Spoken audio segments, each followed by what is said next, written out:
siku ya Kiyama kila mmoja ataulizwa kutokamana na kile ambacho amekichunga.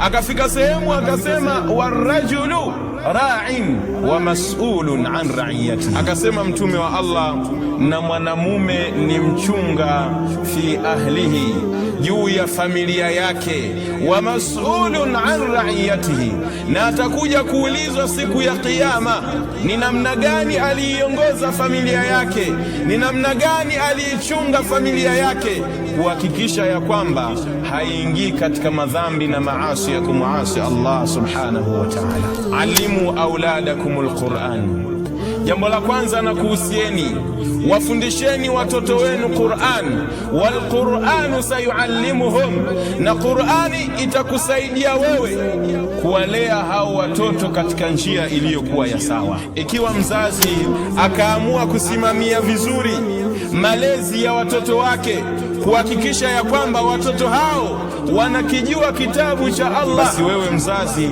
itakuwa ndio sababu ya kupata heshima katika ulimwengu. Ikiwa mtoto wako atasoma Qur'ani, atajua thamani yako wewe mzazi, nini anatakiwa kukufanyia wewe mzazi. Kwa sababu gani? Amekwisha kuisoma Qur'ani. Qur'ani inamuamrisha yeye amtii mzazi wake na amfanyie wema.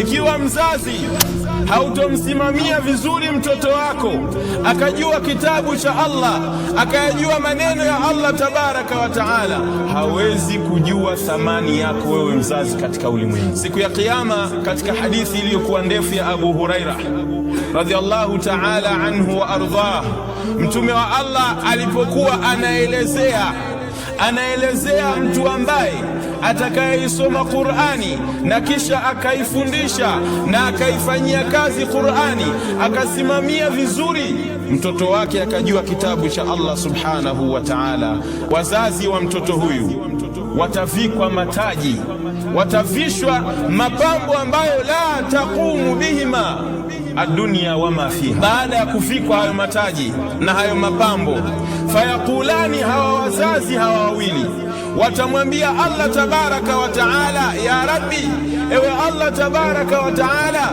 anna lana hadha, tuna nini sisi?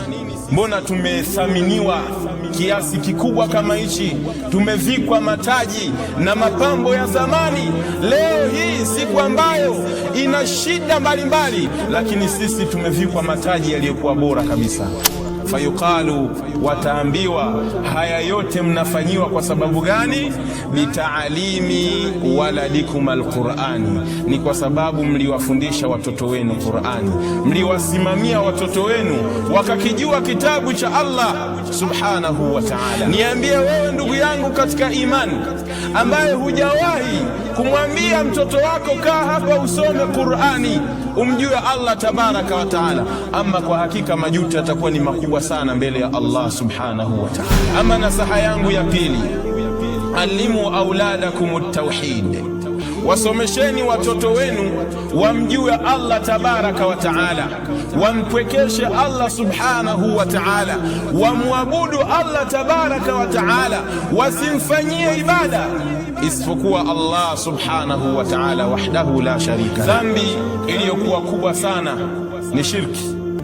Ina maana wewe usipomfundisha mtoto wako tauhid, kumpwekesha Allah subhanahu wa ta'ala, kuna hatari ya mtoto wako kuingia katika shirki, kumshirikisha Allah subhanahu wa ta'ala. Mtume Muhammadin sallallahu alayhi wasallam alimwambia jambo la kwanza, ihfadhillah, ewe mtoto wangu muhifadhi Allah, hifadhi sheria za Allah, hifadhi maamrisho ya Allah subhanahu wa ta'ala, yahfadhuk, na Allah subhanahu wa ta'ala atakuhifadhi.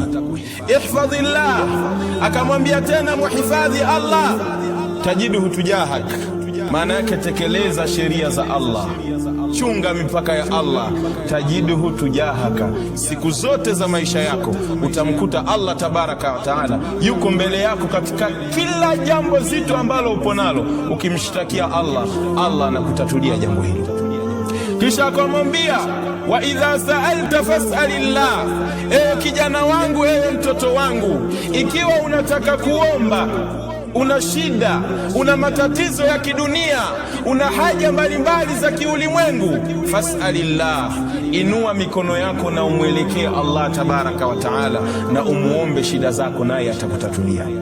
Wa idha sta'anta fasta'in billah, ikiwa unataka msaada wa kiuungu basi mtake msaada Allah subhanahu wa ta'ala, naye atakusaidia. Akamwambia tena, wa'alam, na utambue ewe kijana wangu, lau anna al-umma, lau kama umma wote katika ulimwengu, ijtamaat, utakusanyika ala an yanfa'uka bi shay'in, ili waweze kukunufaisha na kitu chochote, yani watu wote katika ulimwengu wakakubaliana waweze kukupa manufaa yoyote ya kidunia, lam yanfa'uka, hawawezi kukunufaisha illa bi shay'in qad katabahu Allahu lak, isipokuwa kwa kitu ambacho tayari Allah alishakiandika toka zamani.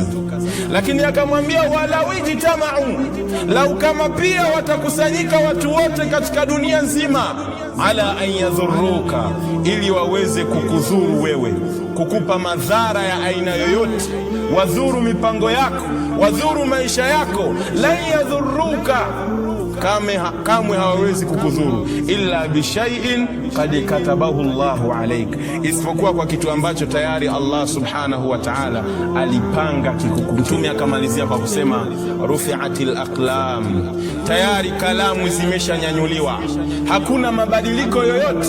Ikiwa ni kheri basi itakukuta, na ikiwa ni shari basi imepangwa na Allah subhanahu wa ta'ala. Wafundisheni na wasomesheni watoto wenu maisha ya kitauhid, wamjue Allah tabaraka wa taala, wajue ya kwamba hakuna anayepaswa kuombwa wala kuabudiwa isipokuwa Allah tabaraka wa taala wahdahu la sharika la. Ni nani katika sisi Waislamu ambaye anatenga muda wake kwa ajili ya kuzungumza na watoto wake na kuwazungumzisha maneno haya ya kuwaambia ya kwamba, enyi watoto wangu, mcheni Allah, mpwekesheni Allah, mwabudieni Allah, acheni shirki, msije mkaingia katika mlango ambao haufai? Ni nani katika sisi? Isipokuwa wachache tu katika sisi. Leo wazazi wengi, habari zetu na stori zetu tukiwa na watoto wetu ni kuzungumzia habari za mipira au tamthilia fulani au maisha ya kidunia yanaendaje. Hatuna muda wa kukaa na kuzungumza na watoto wetu, kuwafundisha tauhid, kwamba wampwekeshe Allah subhanahu wa ta'ala na waweze kujiandaa na akhira yao.